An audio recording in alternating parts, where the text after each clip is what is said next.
Everyone आज की class में हम बेसिकली थोड़ा सा ऑर्गेनिक पर ही फोकस करेंगे और आज का टारगेट रख के चलते हैं कि 1 घंटे का लेक्चर तो अपने लगाना ही है। ठीक है, तो इसमें हम देखते हैं कि क्या रिएक्टेंट्स होते हैं, उनके क्या न्यूक्लियोफाइल्स होते हैं, क्या प्रोडक्ट्स होते हैं, उनकी कौन सी फैमिली होती है।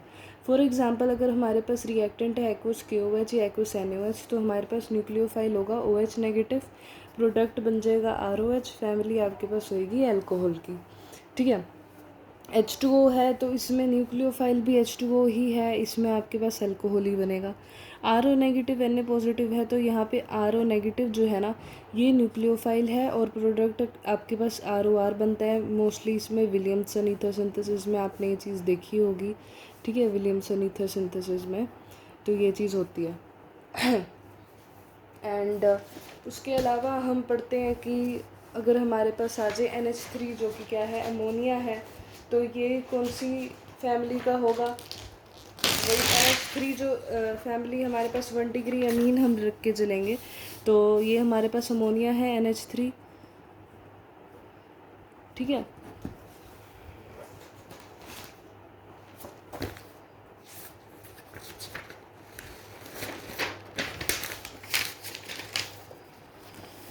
हाँ जी, तो ये NH3 है अपने पास।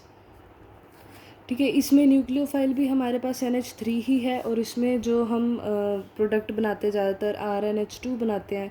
तो ये RNH2 कौन सी फैमिली का हुआ, 1 डिग्री अमीन का हुआ। यहाँ R-NH2 है, मैंने न्यूक्लियोफाइल भी R-NH2 लिया है तो प्रोडक्ट RNH बन रहा है, तो मेरे पास कौन सा प्रोडक्ट बन रहा है, 2 डिग्री अमीन बनेगा, राइट।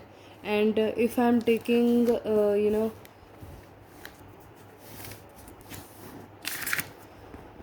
अगर मैं AgC ट्रिपल बॉन्ड N ले रही हूँ तो उससे आपको ये बहुत ध्यान में रखना है कि एक होता है अपने पास KC ट्रिपल बॉन्ड N, एक हमारे पास होता है AgC ट्रिपल बॉन्ड N। देखो इसमें अपने पास न्यूक्लियोफाइल तो वही, ये यहाँ पे तो न्यूक्लियोफाइल AgCN ही है, यहाँ पे न्यूक्लियोफाइल CN नेगेटिव है। ठीक है, यहाँ पे जो प्रोडक्ट बनता है ना वो RC ट्रिपल बॉन्ड N बनता है, यानी कि एक साइनाइड या नाइट्राइल कह दीजिए वो बनता है हमारे पास इसमें। ठीक है, इसमें साइनाइड बनता है, लेकिन जब AgCN आता है ना तो इसका प्रोडक्ट आइसोसाइनाइड होता है। इसका प्रोडक्ट क्या होता है, आइसोसाइनाइड होता है। ये हमें याद में रखना है कि कब आइसोसाइनाइड है कब साइनाइड है। ठीक है, AgCN के केसेस में आइसोसाइनाइड बनता है। KNO2 है तो यहाँ पे हमारे पास न्यूक्लियोफाइल ये चीज़ होएगी, double bond N double bond O negative, ये हमारे पास न्यूक्लियोफाइल होगा। तो इसमें ये प्रोडक्ट बन रहा है आपके पास, राइट। ये यहाँ से नेगेटिव है, ये किसी R पॉजिटिव साथ ज्वाइन होकर एल्काइल नाइट्राइल बनाएगा। क्या बनाएगा, एल्काइल नाइट्राइल, एल्काइल नाइट्राइल। ठीक है, तो यहाँ पे अपने पास अब सिल्वर नाइट्रेट की सिल्वर की कार्बोक्सिलिक सोल्ट है हमारे पास, राइट। सिल्वर की कार्बोक्सिलिक सोल्ट है, यहाँ पे न्यूक्लियोफाइल ये है। ठीक है, यहाँ पे यूजुअली प्रोडक्ट ये बनता है, ये प्रोडक्ट क्या है हमारे पास, एस्टर। ठीक है, जब भी आपके पास कार्बोनिल ग्रुप के साथ डायरेक्ट ऑक्सीजन अटैच्ड हो और इन दोनों की साइड में एल्काइल्स लगे हुए हैं तो ये हमारे पास एस्टर होते हैं। मोइस्ट Ag2O की रिएक्शन देखते हैं कि मोइस्ट Ag2O को जब H2O में डालते हैं तो इससे 2AgOH आपके पास मॉलिक्यूल्स बनेंगे।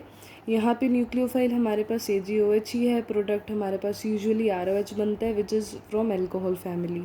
अगर ड्राई Ag2O यूज़ कर रही हूँ तो AgOAg यानी कि ROR ईथर बनेगा। ठीक है, तो बेसिकली आपको क्या याद रखना है कि मोइस्ट Ag2O की अगर हम ले रहे हैं न्यूक्लियोफाइल, मतलब रिएक्टेंट ले रहे हैं मोइस्ट Ag2O, तो यहाँ पे न्यूक्लियोफाइल हमारे पास AgOH होगा। अगर मैं रिएक्टेंट ले रही हूँ ड्राई Ag2O तो यहाँ पे मेरे पास न्यूक्लियोफाइल AgOAg होगा। ठीक है, प्रोडक्ट अपने पास ROR बनेगा, यानी कि मोइस्ट Ag2O के केस में हमारे पास जो प्रोडक्ट बनता है वो अल्कोहल होती है, ड्राई Ag2O के केस में जो प्रोडक्ट बनता है वो ईथर होता है। यही याद में रखना था। मतलब कुछ स्पेशल केसेस होते हैं, जैसे मैंने आपको वो AgC ट्रिपल बॉन्ड N और KC ट्रिपल बॉन्ड N वाला बताया है, मैंने आपको मोइस्ट Ag2O और ड्राई Ag2O वाला बताया, ये कुछ स्पेशल केसेस हैं, ये ध्यान में रखने हैं। अगर मेरे पास रिएक्टेंट Na2S है जिसमें न्यूक्लियोफाइल सल्फर के ऊपर 2 नेगेटिव वाला है, प्रोडक्ट यहाँ पे हमारे पास थायो ईथर बनेगा। क्या प्रोडक्ट बनेगा इस केस में, थायो ईथर बनेगा। ठीक है। अगर मैं ऑर्गेनोमेटालिक कंपाउंड ले रही हूँ, आर नेगेटिव मेरे पास न्यूक्लियोफाइल है, यहाँ पे मेरे पास हाइड्रोकार्बन बनता है, ठीक है। LiAlH4 ये बेसिकली एक रिड्यूसिंग एजेंट होता है, तो ये एल्केन्स बनाएगा, ठीक है। LiAlH4 हमारे पास स्ट्रॉन्ग रिड्यूसिंग एजेंट होता है।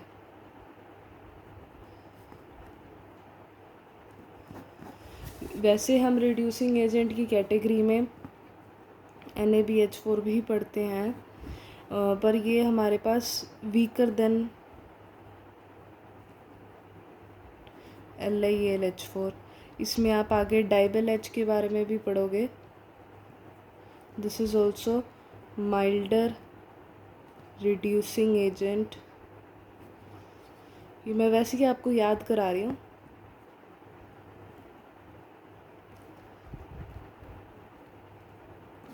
इसके अलावा आप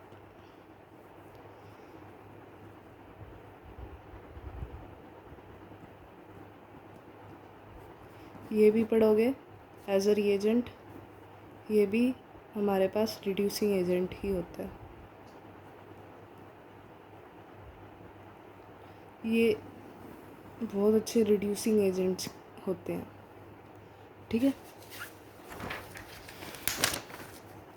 चलो, competition between substitution and elimination.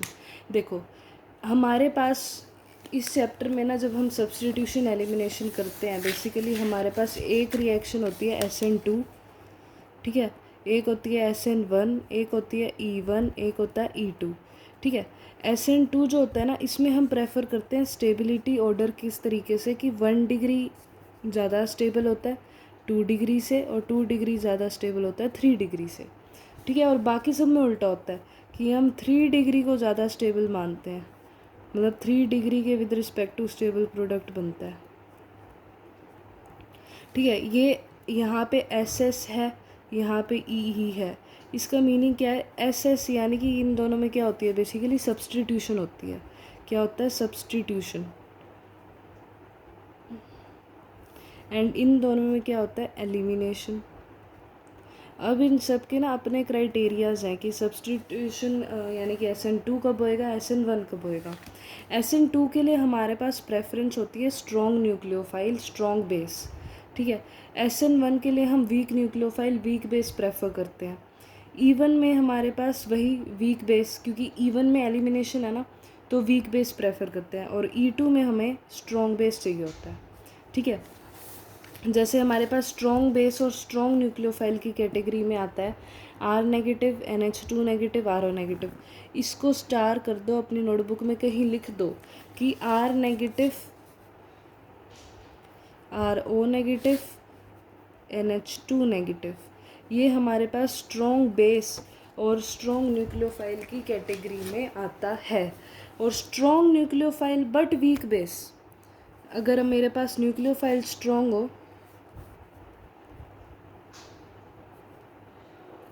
But वो एक वीक बेस हो, है ना, स्ट्रॉन्ग न्यूक्लियोफाइल हो पर वीक बेस हो, तो वो भी SN2 ही करेगा ना। वो हमारे पास I नेगेटिव हो गया, Cl नेगेटिव हो गया, Cn नेगेटिव होगा, CH3C double bond O negative हो गया, SH नेगेटिव हो गया, ये सारे मेरे पास। तो ये आपको याद रखना है कि ये स्ट्रॉन्ग न्यूक्लियोफाइल भी होते हैं, स्ट्रॉन्ग बेस भी होते हैं, ये आपको याद रखना पड़ेगा। I negative, Cl negative, Cn negative, CH3C double bond O negative, SH negative, ये हमारे पास स्ट्रॉन्ग न्यूक्लियोफाइल होते हैं, बट ये एक वीक बेस होते हैं। अब हमारे पास क्या रूल है? ये है MG रूल, ओके। इसमें क्या होता है कि 1 डिग्री RX है ना आपके पास, least reactive towards elimination and SN1। अगर आपके पास जो हेलोजन है वो 1 डिग्री है ना, तो वो एलिमिनेशन और SN1 के लिए लीस्ट रिएक्टिव होगा। ऑफ कोर्स उससे 1 डिग्री प्रोडक्ट बनने वाला है। हेलोजन को अगर हम हाइड्रोक्साइड वगैरह से सब्सटीट्यूट करेंगे तो मेरे पास 1 डिग्री प्रोडक्ट बनेगा, और उसमें हम सिर्फ कहते हैं कि 1 डिग्री सबसे स्टेबल सिर्फ SN2 के केस में होता है, ठीक है। तो ये लीस्ट रिएक्टिव होगा towards elimination and SN1 RX, 1 degree RX। जब भी alcoholic KOH, NaNH2, alcoholic not aqueous, ठीक है। आप प्लीज़ ये याद रखो कि 2 केस होते हैं, एक होता है एल्कोहलिक KOH, एक होता है हमारे पास एक्वस KOH, ठीक है। एक्वस KOH, इसको एज हम स्ट्रॉन्ग न्यूक्लियोफाइल की फैमिली, मतलब इसमें न्यूक्लियोफाइल हम लेते हैं OH नेगेटिव, और ये एक स्ट्रॉन्ग न्यूक्लियोफाइल होता है जो प्रेफर करता है सब्सटीट्यूशन रिएक्शन, पर्टिकुलरली SN2, ठीक है, मतलब सब्सटीट्यूशन रिएक्शन करता है। और एल्कोहलिक KOH ये एक स्ट्रॉन्ग बेस है हमारे पास, ठीक है, strong base, and we use this for elimination, and elimination में भी बेसिकली हम E2 में यूज़ करते हैं इसे, पर्टिकुलरली एलिमिनेशन में, ठीक है। So you need to remember this कि एलिमिनेशन में कौन से हम रिएजेंट्स यूज़ कर रहे हैं, एक तो टर्ड ब्यूटाइल ऑक्साइड, ठीक है, और एक हमारे पास NaNH2 और alcoholic KOH, always elimination, very very very strong base and poor nucleophile. Okay, so अगर मैंने 1 डिग्री RX लिया है, ऑफकोर्स SN1 नहीं होने वाली, ऑफकोर्स E1 नहीं होने वाला, E2 होएगा हाईली रिएक्टिव, और SN2, I am sorry, E2 में हम कब लेके करेंगे इसे, when there is alcoholic KOH, NaNH2, tert butyl oxide, okay, तो उन केस में E2 में हो जाएगा। अगर मैं 2 डिग्री ले रही हूँ SN1 में तो वीक न्यूक्लियोफाइल के थ्रू हो जाएगा, ठीक है। E1 में वीक बेस प्लस हीटिंग करके हो जाएगा E1। अगर मैंने 2 डिग्री RX लिया है, 2 डिग्री RX लिया है, तो अगर मैं वीक बेस और वीक न्यूक्लियोफाइल के साथ हीट कर रही हूँ, वीक बेस वीक न्यूक्लियोफाइल और हीट कर रही हूँ, तो उससे मैं प्रेफर करूँगी E1, ठीक है। और अगर मैं वीक न्यूक्लियोफाइल के साथ यूज़ कर रही हूँ तो उसमें SN1 होएगा, इसमें E1 होएगा। SN2 में basically strong nucleophile, weak base, high negative, Br negative, Cl negative, ये हम प्रेफर करेंगे।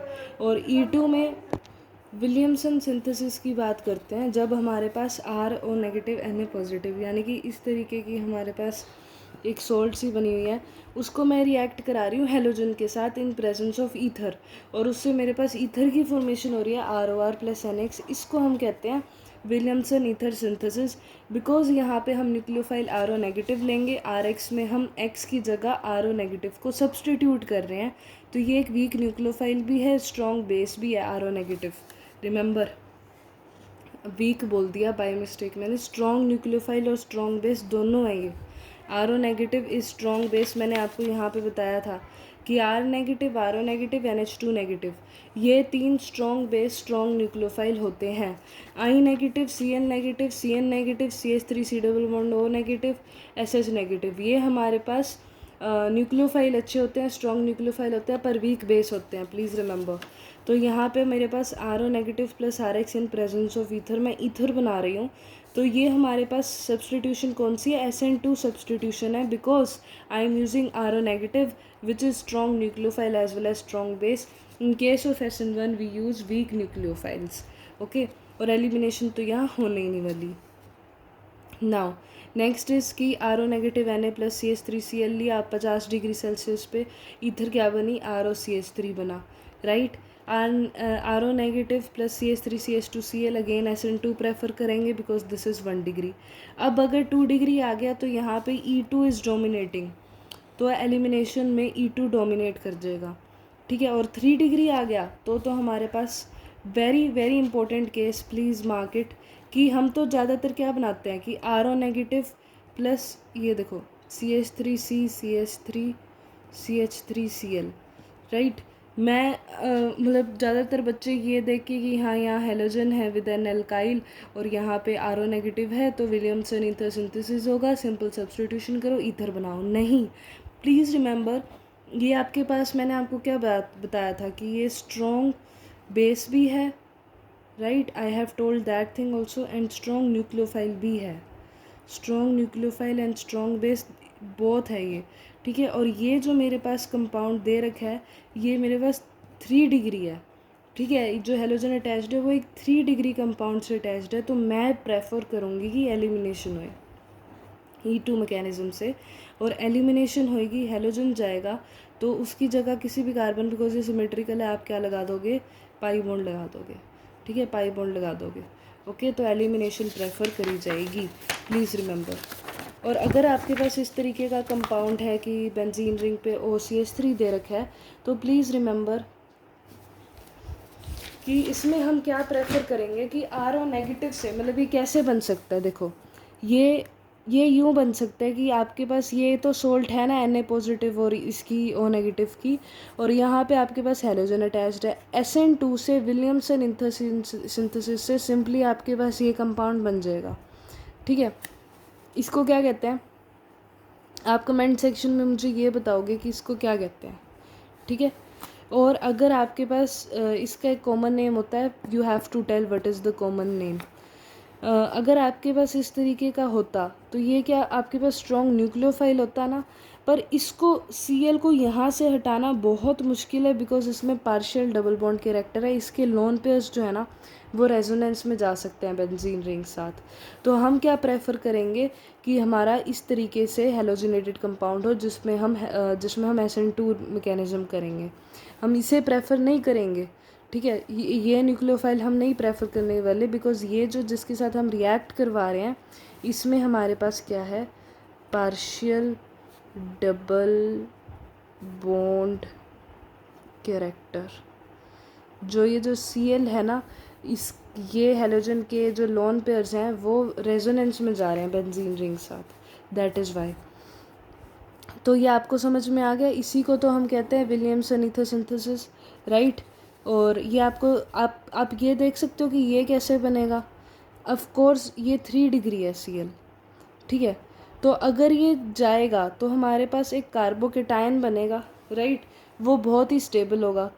तो और एक केस यहाँ पे हमारे पास ये है कि ये हमारे पास एक स्ट्रॉन्ग न्यूक्लियोफाइल है और ये मेरे पास Cl है। तो अब खुद बताओ कि क्या होने क्या वाला है। मेरे को ये दिख रहा है कि ये मेरे पास 3 डिग्री है, ये मेरे पास RO नेगेटिव जो है स्ट्रॉन्ग बेस स्ट्रॉन्ग न्यूक्लियोफाइल, और यहाँ 3 डिग्री कंपाउंड है। यानी कि यहाँ पे तो मैं एलिमिनेशन कर दूँगी तो उससे ये तो बनेगा नहीं, राइट। तो एलिमिनेशन से बचने के लिए मुझे क्या करना पड़ेगा, इसको तो 1 डिग्री लेना पड़ेगा। यहाँ पे आप न्यूक्लियोफाइल ये ले लो बेशक। ठीक है, कुछ बंदे कंफ्यूज आ जाते हैं कि ये तो टर्ड ब्यूटॉक्साइड है कि एलिमिनेशन होगी। नहीं, आपका यहाँ पे तो कंपाउंड 1 डिग्री है ना, तो आपके पास सब्सटीट्यूशन ही होगी और सब्सटीट्यूशन से ये प्रोडक्ट बनेगा। This was a very important case, because in दोनों में बहुत कन्फ्यूजन हो जाती है, राइट। तो आपने इसको न्यूक्लियोफाइल लेना है और इसमें डालना है, उसी से आपके पास डिज़ायर्ड कंपाउंड जो मैंने आपको दिखाया है वो बनने वाला है। ठीक है, और मैं इस तरीके का कंपाउंड कैसे बनाऊंगी, इस तरीके का। एक तो आपके पास है कि आप इसको इसके साथ अटैक करा दो। ऑफ कोर्स मतलब ये 1 डिग्री है Cl जिससे अटैच्ड है, राइट। 1 डिग्री है 2 डिग्री है, क्या चीज़ है, जो भी चीज़ है आप यहाँ पे खुद देखो। ये क्लोरीन जिस कार्बन से अटैच्ड है वो फर्दर 2 से अटैच्ड है, यानी कि ये 2 डिग्री है, राइट। और यहाँ पे अगर मैं देखूँ तो यहाँ पे भी कुछ ऐसा सीन है कि ये हमारे पास वो होगा, ये न्यूक्लियोफाइल होगा, इस पे हम अटैक कराएंगे। बट इसमें क्या गड़बड़ हो रही है कि ये इस Cl को निकालना, इसकी जगह जो हमारा ये डिज़ायर्ड कंपाउंड है इसको सब्सटीट्यूट करना बहुत डिफ़िकल्ट है, बिकॉज ये जो क्लोरीन है ना again partial double bond character ले रहा है, तो इस क्लोरीन को हटाना बहुत मुश्किल होगा, इसीलिए हम इसे प्रेफर करेंगे। ठीक है, तो ये बहुत इम्पोर्टेंट था। अब हमारे पास कुछ इस तरीके का कंपाउंड दे रखा है कि इसमें हम मतलब अब आप खुद देखो, इसमें हम फिनॉक्साइड बनाना चाह रहे हैं। ठीक है, फिनॉक्साइड बन गया, फिर उसको CH3Cl साथ करवाएंगे तो सिंपल सब्सटीट्यूशन रिएक्शन हो जाएगी। ठीक है, तो यही था विलियमसन ईथर सिंथेसिस, इसके मोस्टली सारे केसेस। बहुत सारे क्वेश्चंस हैं, अगर आप ट्राई करना चाहें तो कर सकते हैं, स्क्रीनशॉट ले सकते हैं। ठीक है, and these are all for practice purpose.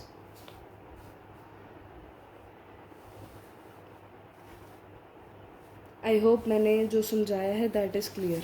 So that was Williamson ether synthesis. इसमें हमें जो चीज़ ध्यान में रखनी थी वो ये थी कि मतलब क्या न्यूक्लियोफाइल्स होते हैं और जिस कंपाउंड के साथ हेलोजन अटैच्ड है हम उसको देखेंगे कि वो 1 डिग्री है 2 डिग्री है 3 डिग्री है, उस हिसाब से हम सब्सटीट्यूशन एलिमिनेशन करेंगे।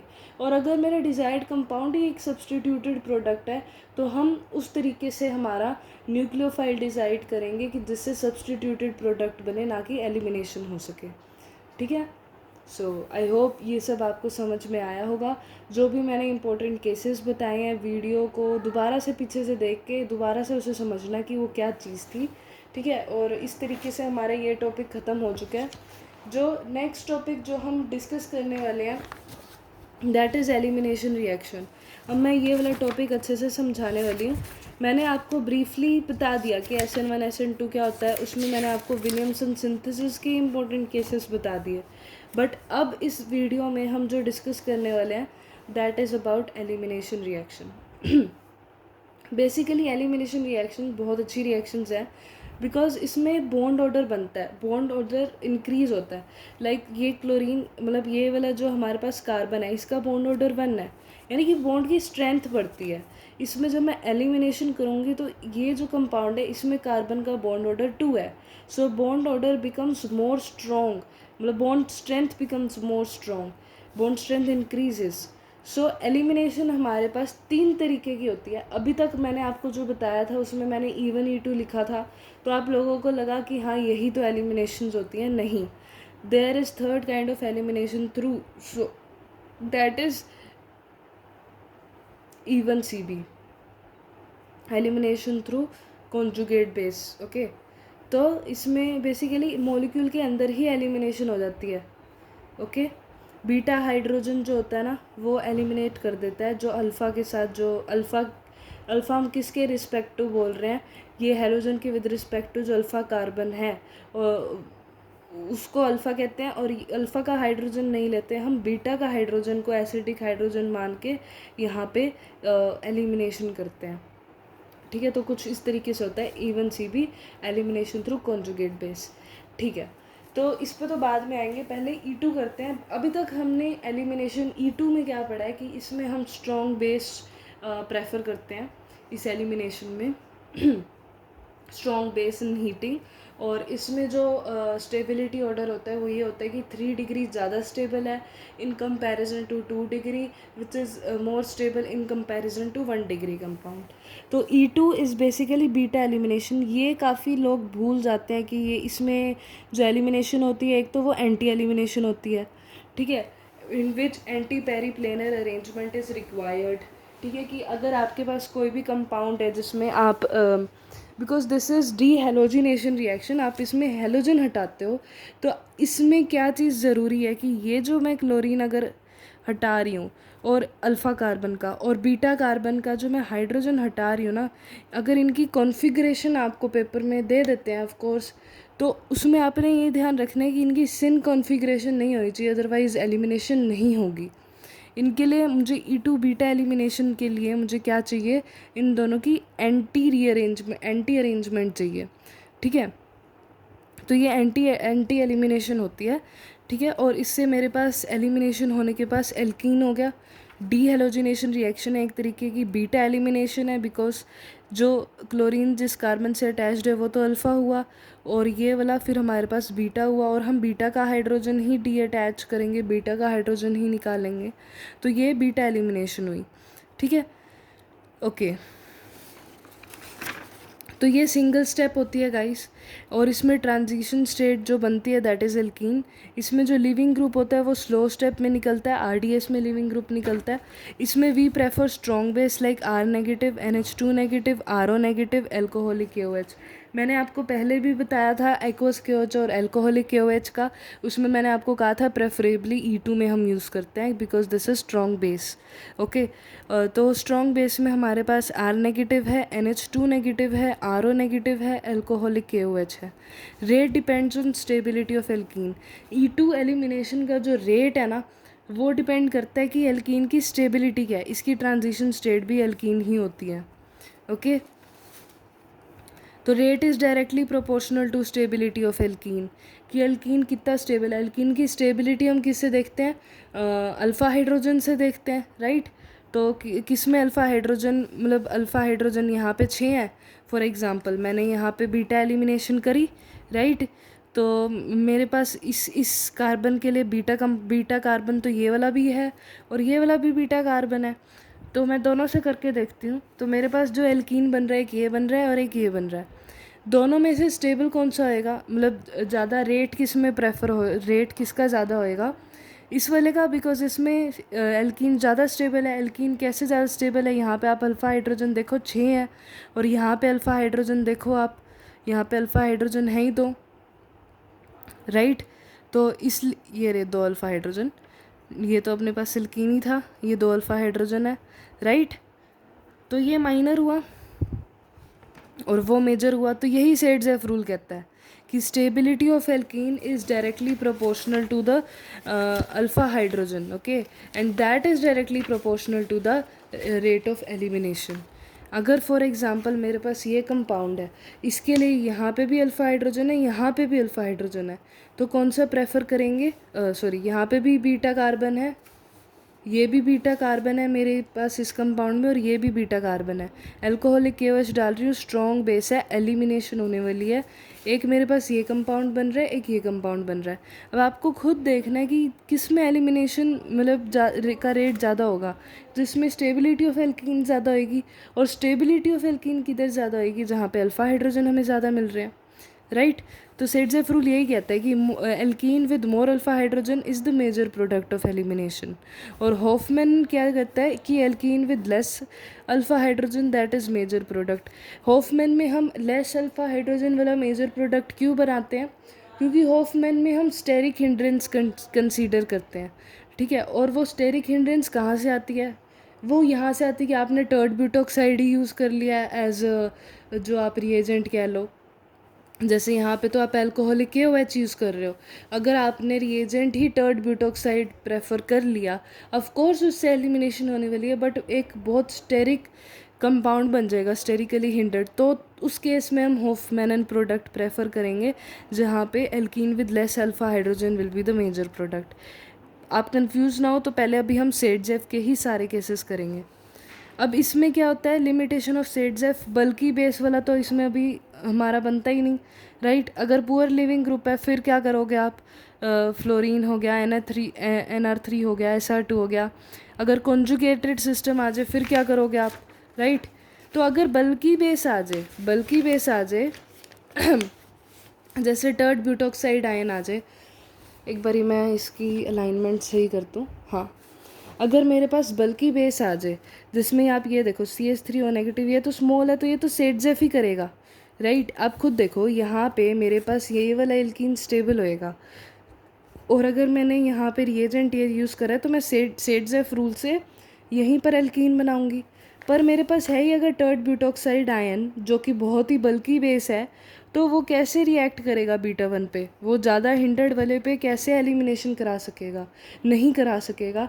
इसीलिए यहाँ पे जो जिसमें less number of alpha hydrogen वाला कंपाउंड होगा वो हमारे पास मेजर प्रोडक्ट होगा, ठीक है। तो यहाँ पे मेरे पास मेजर ये होगा और माइनर ये होगा in case of tert butoxide, because यहाँ पे हॉफमैन रूल फॉलो हो रहा है, okay. And when there is poor leaving group, in case of poor leaving group भी हम यही करेंगे, लेस अल्फ़ा हाइड्रोजन वाला बनाएंगे पुअर लिविंग ग्रुप, जैसे फ्लोरीन। अच्छा लिविंग ग्रुप ये नहीं है, अल्कोहलिक KOH यूज़ कर रही हूँ, तो ये वाला मेजर प्रोडक्ट बनने वाला है, इसको स्टार कर दो यार, ठीक है। और ये वाला जो मेरे पास कंपाउंड बनेगा, जो प्रोडक्ट बनेगा, that would be minor. Reason क्या है कि ट्रांजिशन स्टेट जो होती है ना, जो पुअर लिविंग ग्रुप होता है ना, उसमें हम क्यों लेस अल्फ़ा हाइड्रोजन वाला प्रोडक्ट मेजर मानते हैं? इसलिए बिकॉज इसमें जो ट्रांजिशन स्टेट होती है that resembles with carbon ion. Poor leaving group की जो ट्रांजिशन स्टेट होती है that resembles with carb anion, और कार्ब एनायन का स्टेबिलिटी ऑर्डर ही यही होता है कि 1 degree more stable then 2 degree more than 3 degree, मतलब वो उल्टा चलता है, राइट। तो इसमें आप खुद देख लो, कार्ब एनायन में हम यही प्रेफर करते हैं ना कि 1 डिग्री ज़्यादा स्टेबल होता है 2 डिग्री से, which is further more stable then 3 degree, right. तो इसमें हम क्या कहते हैं, in case of poor leaving group transition state resemble with carb anion, so the formation of major product depends upon the stability of carb anion। तो जिस page पे मैं इंपॉर्टेंट पॉइंट्स लिख के बता रही थी आपको, उस पर मैं भी लिख रही हूँ, और जो जो वीडियो देख रहे हैं वो भी मेरे साथ ये लाइन ज़रूर लिखें अपनी नोटबुक में, that in case of poor leaving group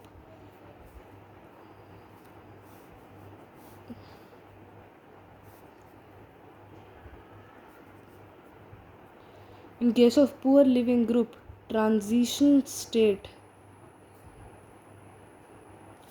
resemble with carbanion. So we prefer, so the formation of major product will depend upon stability of carbanion. So formation of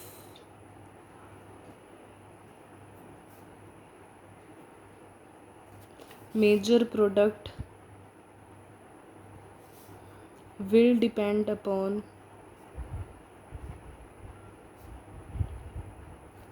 stability of carbanion.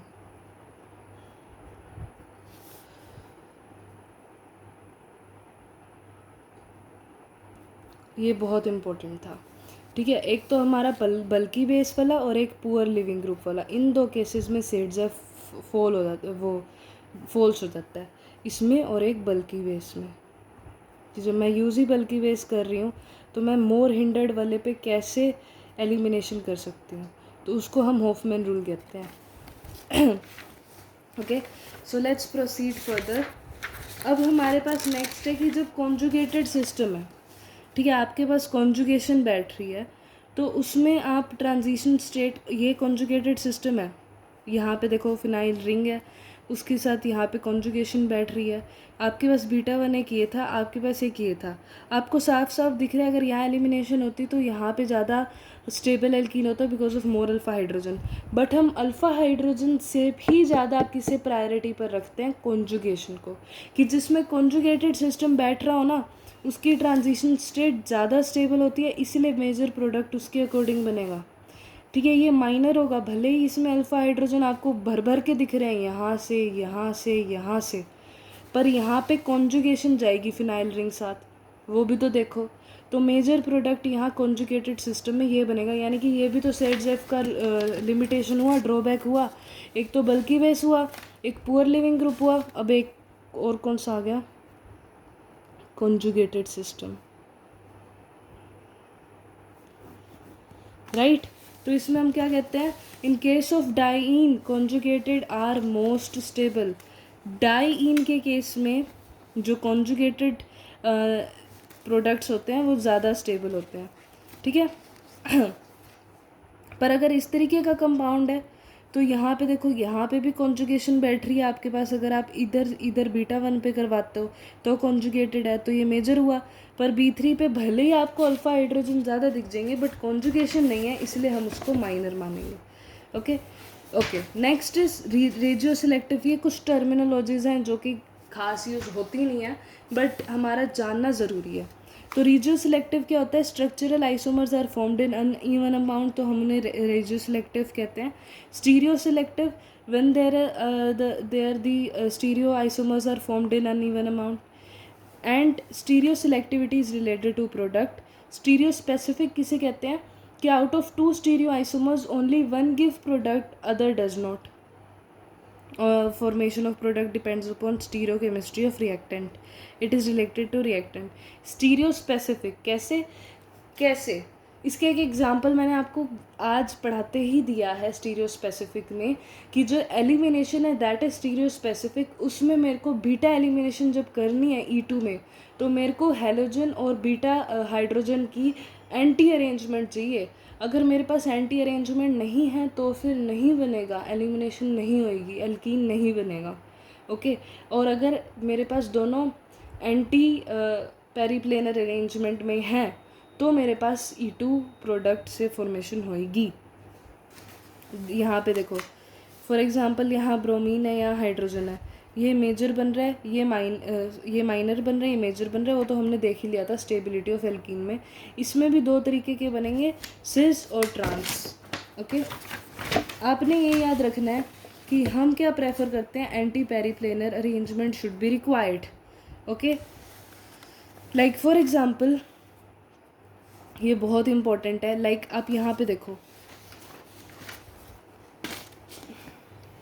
यहाँ पे मेरे पास आ गया bromine, D halogenation करते हैं, beta elimination करते हैं, ये alpha carbon है, ये बीटा है, ये भी बीटा है।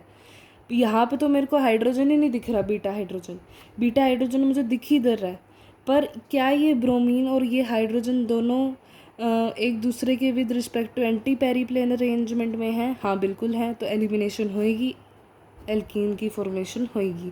ठीक है, तो एंटी एलिमिनेशन टेक प्लेस। पर अगर मैंने यहाँ पे रोटेशन ही लॉक कर दी, दोनों हैं ही syn with respect to syn उसमें अलाइनमेंट में, कॉन्फ़िगरेशन में, तो यहाँ पे there is formation of no product. तो ये एक तरीके से स्टीरियो स्पेसिफिक हुई एलिमिनेशन, राइट। अगर आपने रोटेशन फ्री कर दिया, रोटेशन कर दी, एंटी कर दिया, तो उससे आपके पास सिस प्रोडक्ट बन जाएगा। ठीक है, तो आप स्टेगर्ड फॉर्म से आप एंटी प्रोडक्ट बना सकते हो। ओके, लाइक फॉर एग्जांपल आप यहाँ देखो, ये मेरे पास अल्फ़ा है, ये बीटा हाइड्रोजन है, यहाँ पे हाइड्रोजन और ये ब्रोमीन दोनों सेम उसमें है, राइट। तो ये अभी इसकी अगर मैं स्टैगर्ड फॉर्म बनाऊँ तो यहाँ पे ब्रोमीन और ये हाइड्रोजन एंटी अरेंजमेंट में आ गए हैं। अब मैं एलिमिनेशन करूँगी, एलिमिनेशन करने से हमने तो ये दो हटा दिए, तो आप ये देखो कि पीएच की इस साइड पीएच है, एमई की इस साइड एच है, ये हमारे पास ट्रांस प्रोडक्ट बन रहा है। ओके, तो इस तरीके से हम एलिमिनेशन करा सकते हैं। रोटेशन फ्री है अगर आपका कंपाउंड, तो वही रोटेशन कराओ, स्टैगर्ड फॉर्म से एलिमिनेशन कराओ, बिकॉज हमें बीटा हाइड्रोजन और जो हमारे पास जो हेलोजन है with respect to beta hydrogen जो हम कंसीडर कर रहे हैं, वो दोनों एंटी अरेंजमेंट में होने चाहिए। ठीक है, next we talk about nature of substrate. कौन से सबस्ट्रेट में एलिमिनेशन हम ज़्यादा प्रेफर करते हैं? 3 डिग्री में, फिर 2 डिग्री में, फिर 1 डिग्री में, राइट। ये तो मैंने आपको पहले बता दिया था। और नेचर ऑफ लिविंग ग्रुप, कौन सा अच्छा लिविंग ग्रुप होता है भाई? RI is better leaving group than RBr is better leaving group than RCl which is furthermore better leaving group than RF। तो ये भी हमें ध्यान में रखनी है ये चीज़। नेचर ऑफ बेस के बारे में बात करते हैं। यहाँ पे हमारे पास OH नेगेटिव साथ हम अटैक करा के एक ये वाला बना रहे हैं, एक OR नेगेटिव से अटैक करा के ये बना रहे हैं। तो कौन सा ज़्यादा बेसिक होएगा? R2 is more basic than R1, because यहाँ पे जो हम बेस यूज़ कर रहे हैं वो स्ट्रॉन्गर बेस है। ओके, तो R2 का रेट जो है ना वो ज़्यादा अच्छा होएगा because of the nature of base. अगर आप स्ट्रॉन्ग बेस प्रेफर कर रहे हो ना, तो उससे आपका एलिमिनेशन कंपाउंड जो बनने वाला है वो उसका रेट ऑफ फॉर्मेशन फास्टर होएगा, ये हमने याद रखना है। और बीटा ब्रांचिंग पे किस पे डिपेंड करता है एलिमिनेशन, कि अगर आपकी बीटा ब्रांचिंग बढ़ रही है तो एलिमिनेशन भी बढ़ेगा, SN2 डिक्रीज होएगा। ये तो कुछ इसी तरीके से हो गया ना कि 3 degree more stable then 2 degree more stable then 1 degree, right. हम तो ब्रांचिंग प्रेफर करेंगे, राइट, बिकॉज उससे जो एलिमिनेशन होएगी और जो हमारे पास एल्कीन बनेगा उसके अल्फा हाइड्रोजन भी ज़्यादा होएंगे, तो उसकी स्टेबिलिटी ज़्यादा होएगी, दैट इज़ वाई रेट ज़्यादा है एलिमिनेशन का। नेचर ऑफ सोलवेंट इस पे भी डिपेंड करता है। पोलर एप्रोटिक सोलवेंट हम प्रेफर करते हैं because not able to solvate base. Why do we prefer polar aprotic solvent? Because ये बेस को अपने अंदर सोल्यूबल नहीं कर सकता। अगर इसने बेस को ही सोलवेट कर दिया तो फिर हमारे पास एलिमिनेशन ही नहीं होने वाली, right. So we prefer polar aprotic solvent because it is not able to solvate the base. Okay, polarity बढ़ेगी तो उससे एलिमिनेशन E2 घटेगा, पैरेलली SN2। ऐसा क्यों होता है? बिकॉज उससे ट्रांजिशन स्टेट लेस पोलर हो जाती है और रिएक्टेंट ज़्यादा पोलर हो जाता है। हम तो यही देखते हैं ना कि जिसमें ट्रांजिशन स्टेट ज़्यादा स्टेबल है उस तरीके से हम फॉर्मेशन करते हैं कंपाउंड की। लेकिन अगर आपने कंपाउंड की पोलैरिटी इंक्रीज़ कर दी तो ट्रांजिशन स्टेट जो है वो लेस पोलर होएगी in comparison to the reactant, और उससे एलिमिनेशन E2 प्रेफर नहीं होगा। टेम्परेचर की बात करते हैं। हाई टेम्परेचर फेवर एलिमिनेशन, इसको भी स्टार कर दो, और जहाँ मैं इंपॉर्टेंट चीज़ें लिख रही थी वहाँ पे लिख देती हूँ that high temperature favours elimination. Very important thing. Next is कि अब देखो, अगर आपने लो टेम्परेचर प्रेफर करा है, 2 डिग्री है, बिकॉज 2 डिग्री इज समवट कि डिपेंड करता है। अगर आपने हीट भी दे रखी है और 2 डिग्री भी दे रखा है तो हम एलिमिनेशन करते हैं और E2 बनाते हैं। बट अगर लो टेम्परेचर में आप 2 डिग्री कंपाउंड के साथ आप बेस डाल रहे हो तो SN2 होएगी। Okay, so we favour basically polar aprotic solvent and temperature भी हम हाई टेम्परेचर फेवर करते हैं, ये मैंने पहले से लिख रखा था। पोलर एप्रोटिक सोलवेंट इसलिए प्रेफर करते हैं because it is not able to solvate the base. Okay, Hofmann exhaustive alkylation क्या होता है यार?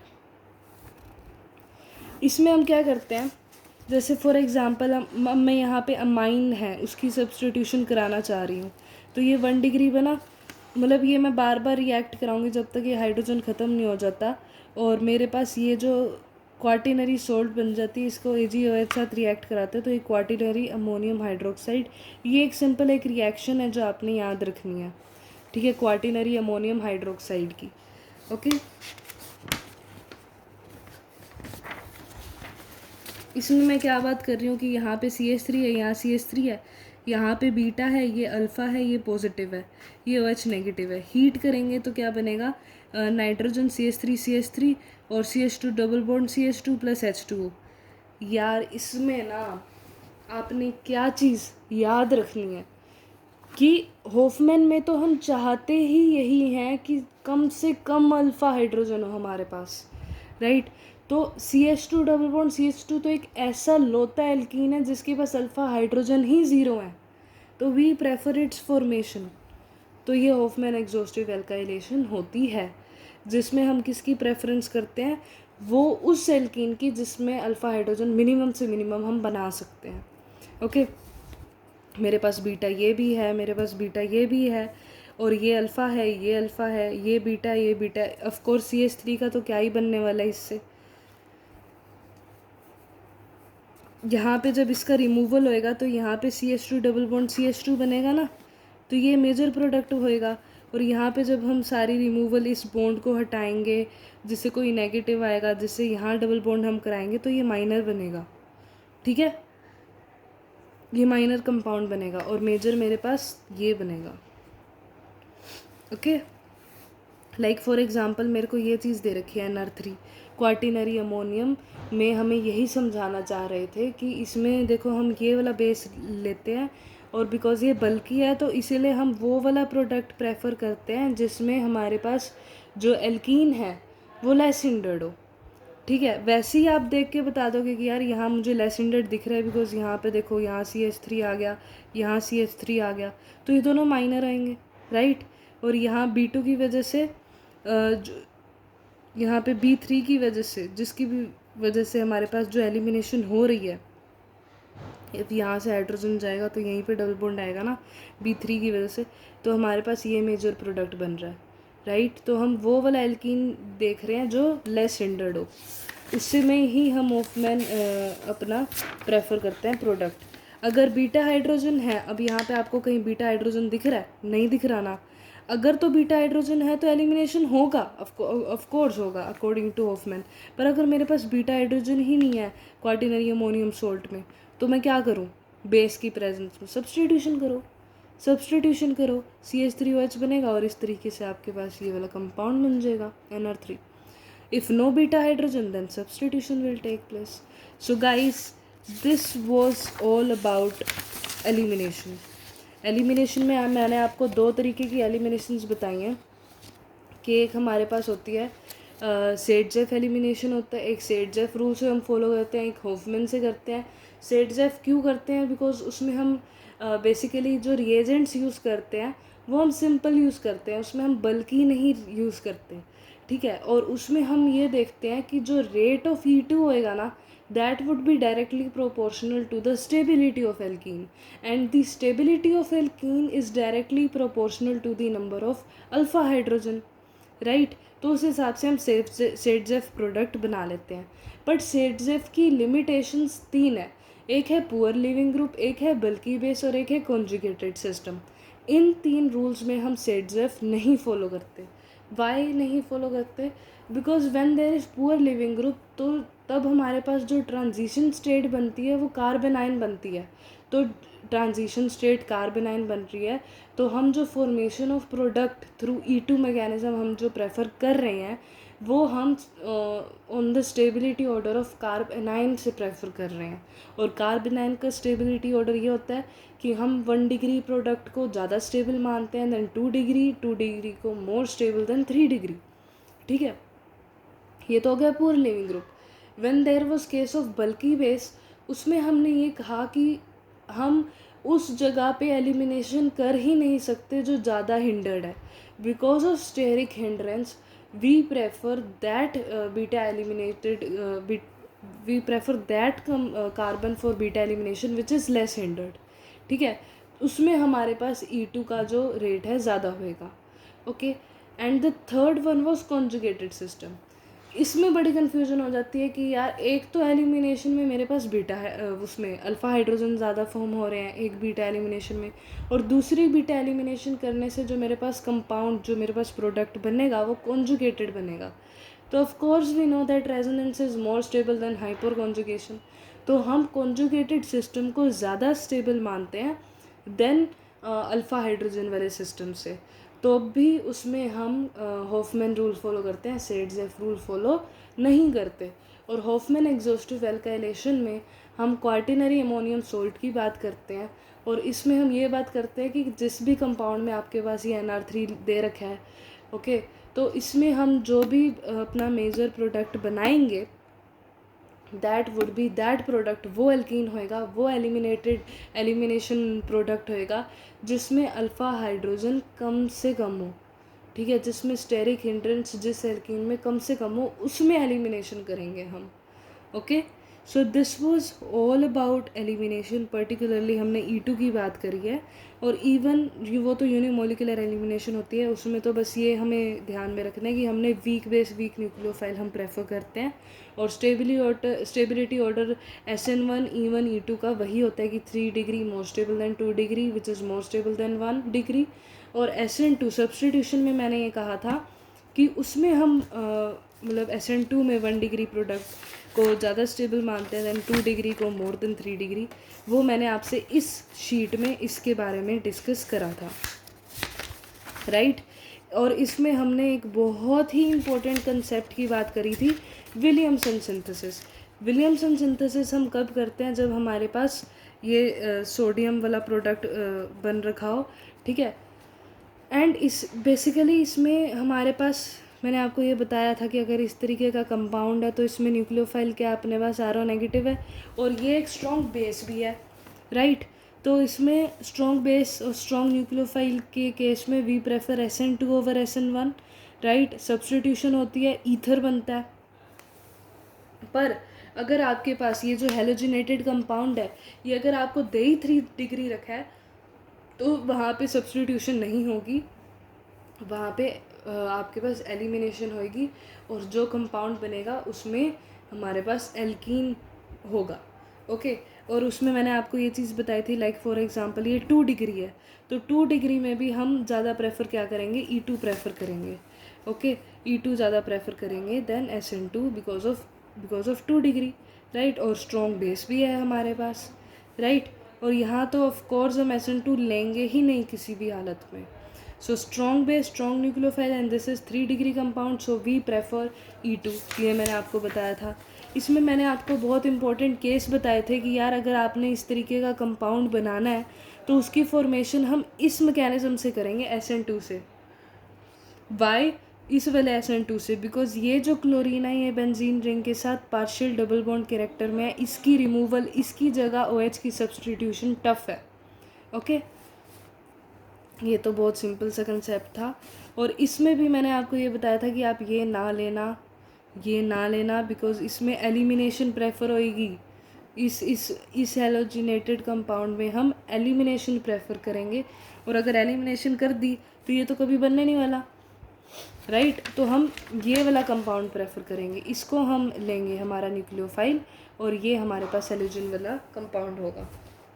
ओके, और यही के कुछ इस तरीके के केसेस हम पढ़ रहे थे कि हमने कभी भी ऐसा कंपाउंड लेना ही नहीं है जिसमें पार्शियल डबल बॉन्ड कैरेक्टर आए, उसमें अगर आपका क्लोरीन का एलिमिनेशन ही नहीं हो सकता, मतलब उसकी जगह OH का सब्सटीट्यूशन ही नहीं हो सकता, तो हम वो करेंगे ही नहीं। ओके, बस यही आपके पास विलियमसन ईथर सिंथेसिस थी। सो आई होप आपको ये लेक्चर बहुत फ्रूटफुल लगा होगा, ठीक है। अभी के लिए मैं इसे इधर ही ख़त्म करती हूँ, and in the next video we will be studying about alkynes, particularly alkynes के बारे में। और फिर उसके अलावा जो मैं आपको समझाने वाली हूँ, जिस टॉपिक के बारे में बताने वाली हूँ, that is about reducing agents. मैंने आपको अभी थोड़े बीच में एक प्री कैप दिया था जिसमें मैंने आपको LiLH4 NaBH4 रिड्यूसिंग एजेंट्स पढ़ाए थे। तो इसमें इसके अलावा हम कौन कौन से अच्छे रिड्यूसिंग एजेंट्स पढ़ते हैं, मैंने आपको कहा था DIBAL H which is milder than LiLH4। ये एक इलेक्ट्रोफिलिक रिड्यूसिंग एजेंट होता है, ठीक है। It react slowly with electron poor compound and more quickly with electron rich compound. It is an electrophilic reducing agent whereas LiLH4 that is nucleophilic reducing agent. Okay, फिर हमने बेवलेट ब्लेन reduction जिसमें हमने बात करी थी, रिएजेंट होता है NaC2H5OH, ठीक है। इसमें हम एल्डिहाइड कीटोन लेते हैं, NaC2H5OH लेंगे, रिड्यूस करेगा, अल्कोहल में बदल देगा। यहाँ पे भी आपके पास एल्डिहाइड है, ठीक है। इससे भी हम क्या बना रहे हैं, अल्कोहल बना रहे हैं। ओके, यहाँ पे आपके पास अगर ईथर आ जाए सॉरी एस्टर आ जाए तो उससे भी हम क्या बना रहे हैं, अल्कोहल वाला 1 डिग्री अल्कोहल वाला बन रहा है आपके पास। सिंपल रिडक्शन कर देनी है जैसे LiLH4 करता है, ठीक है। फिर उसके बाद हमने कहा था कि B2H6BH3 इसको भी हम यूज़ करते हैं फॉर रिड्यूसिंग पर्पस, कि इस तरीके से कीटोन है और ये BH3 मैंने ले लिया तो ये रिड्यूस कर देगा और इससे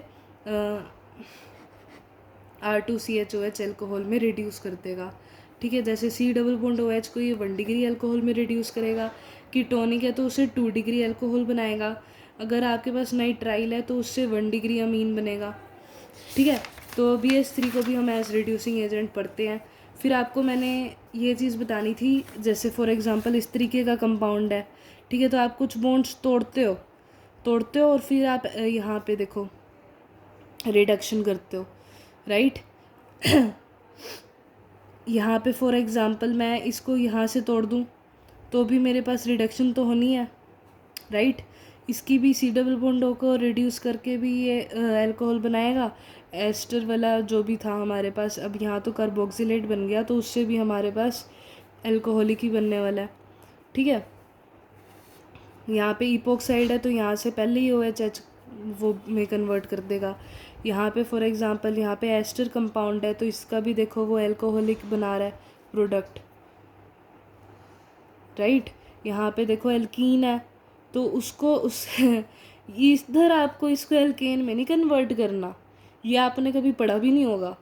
तो इधर आपने इस तरीके का कंपाउंड बन जाएगा, BH3 है ना, तो उसकी हाइड्रोजन की जगह ये सब्सटीट्यूट हो जाएंगे एल्केन की फॉर्म में, ओके।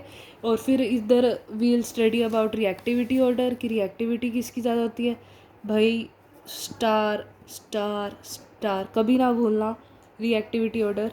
COH का more than C double bond CH, more than aldehyde which is more than ketone, more than nitrile, more than ester. So again I am repeating the reactivity order of carboxylate more than alkene, alkene का more than aldehyde, aldehyde का more than ketone, ये तो हमें पता है। Ketone का more than nitrile मतलब या साइनाइड कह दो, विच इज़ का फर्दर more than ये एस्टर, ओके। तो एक्शन ऑन COH डायरेक्टली किस में कन्वर्ट कर देगा, COH को CH2OH, ये भी हम पढ़ते हैं इसमें। और आगे हम क्या पढ़ते हैं, न्यूक्लियोफिलिक सब्स्टिट्यूशन। यहाँ से टूटता था, यहाँ CH3 आ जाता था, यहाँ हाइड्रोजन आ जाता था, ये एसिड बन जाती थी, फिर उसकी फर्दर रिडक्शन होके, ये मतलब मैकेनिज्म है सारा जो हम पढ़ते ही नहीं होते, हमें सिर्फ फाइनल रिजल्ट्स और कुछ पर्टिकुलर केसेस याद रखने होते हैं, ठीक है।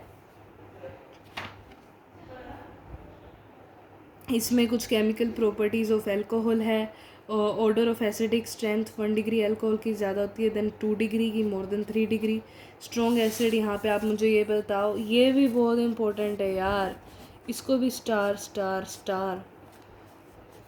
H2O ज़्यादा अच्छी एसिड होती है देन ROH।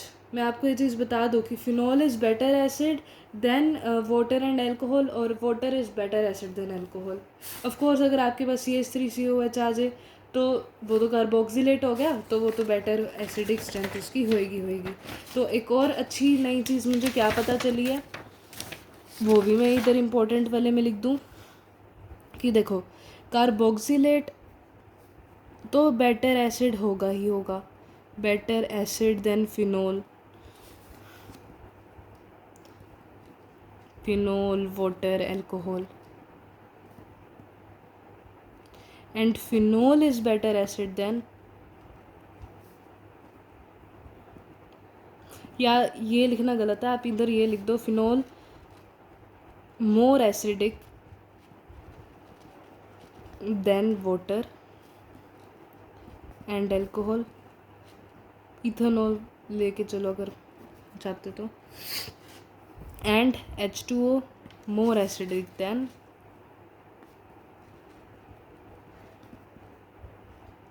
अल्कोहल। तो ये कुछ बातें मैंने आपको बताई थी जो थोड़ी सी मैंने अलग से लिख दी कि जो हमें कम ध्यान में रहती हैं, कि in case of poor leaving group transition state resemble with carbon ion, so formation of major product will depend upon stability of carbon ion, और बल्कि बेस और कॉन्जुगेटेड सिस्टम, ये तीन हमारे पास लिमिटेशंस थी स्टेट्स ऑफ प्रोडक्ट की। और high temperature जो होता है वो एलिमिनेशन को प्रेफर करता है, ठीक है। ये मैंने आपको कार्बोक्सिलेट और ये वाली चीज़ भी बता दी। मैंने आपको ये कहा था कि एक्वस केवेच को हम सब्सटीट्यूशन के लिए यूज़ करते हैं, एल्कोहलिक केवेच स्ट्रॉन्ग बेस होता है उसको एलिमिनेशन पर्टिकुलरली E2 के लिए यूज़ करते हैं। प्लीज़ रिमेंबर स्ट्रॉन्ग न्यूक्लियोफाइल और वीक बेस हमारे पास ये जो भी हेलोजन कंपाउंड होते हैं, साइनाइड होता है, ठीक है। ये कार्बोक्सिलेट हो गया, SH नेगेटिव हो गया, ये हमारे पास स्ट्रॉन्ग बेस भी हैं, स्ट्रॉन्ग न्यूक्लियोफाइल भी हैं। तो कभी कभार कन्फ्यूजन हो जाती है कि 2 डिग्री मेरे पास हमारे पास हेलोजिनेटेड एल्काइल हेलाइड कह दूँ मैं पर्टिकुलर वेस में, एल्काइल हेलाइड अगर मेरे पास 2 डिग्री है और मेरे पास स्ट्रॉन्ग बेस और स्ट्रॉन्ग न्यूक्लियोफाइल वाला रिएजेंट है, तो मैं E2 प्रेफर करती हूँ, नॉट सब्सटीट्यूशन, ठीक है। और मैंने आपको ये कहा था कि KC ट्रिपल बॉन्ड N, या अगर ये मेरे पास रिएजेंट है तो प्रोडक्ट मेरे पास जो बनने वाला है, इसमें मेरे पास न्यूक्लियोफाइल क्या था, C triple bond N negative, ठीक है। AgC ट्रिपल बॉन्ड N मैं दोबारा खोल लेती हूँ इसी बहाने, इसमें न्यूक्लियोफाइल क्या था, प्लीज़ याद करिए क्या न्यूक्लियोफाइल था। ये था हमारे पास न्यूक्लियोफाइल, ये यहाँ तो CN नेगेटिव था, यहाँ AgCN ही था न्यूक्लियोफाइल, राइट। तो ये चीज़ मैंने आपको बताई थी जो इम्पोर्टेंट थी। और मैंने इसमें यह भी आपको बताया था, केस इधर भी स्टार कर दीजिए, moist Ag2O and dry Ag2O। Moist Ag2O के केस में आपके पास AgOH बन रहा है, ड्राई Ag2O के केस में जो न्यूक्लियोफाइल है वो AgO होता है, प्रोडक्ट भी इसमें अल्कोहल होता है, और ड्राई Ag2O के केस में हमारे पास प्रोडक्ट ईथर होता है। तो आई होप आपको पूरा लेक्चर बहुत फ्रूटफुल लगा होगा। मैं बहुत सी बातें बता चुकी हूँ, अगर ज़्यादा बताऊँगी तो हो सकता है हम बाकी ही भूल जाएं।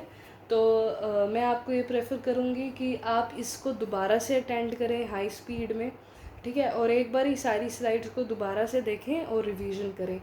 And thanks for watching.